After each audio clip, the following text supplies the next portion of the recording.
are 13 instances where the verb tempt is used in the Gospels, the first 4 books of the New Testament, and every time that verb is directed toward Jesus. And the reason for that is it was to prove that Jesus was fully tempted and that he fully understands all of the temptations that we will endure. And yet, the book of Hebrews says this, that he was in all ways tempted, yet he did not sin. I'm sure you know this, but it is not a sin to be tempted. It becomes a sin when we give in to the temptation. It's how your temptation can become your test. The only people who dread tests are people who aren't prepared for tests. But for people who are prepared for tests, that test is nothing but an opportunity for them to display what they've already learned.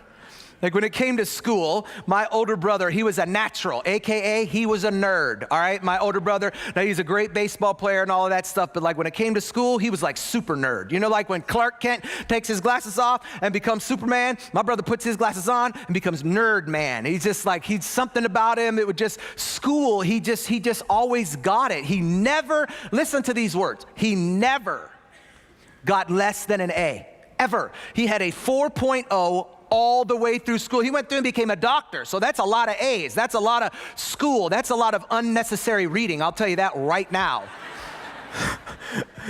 He got all those A's though, not because he's like he's obviously an intelligent person, but he had a system. He had a habit.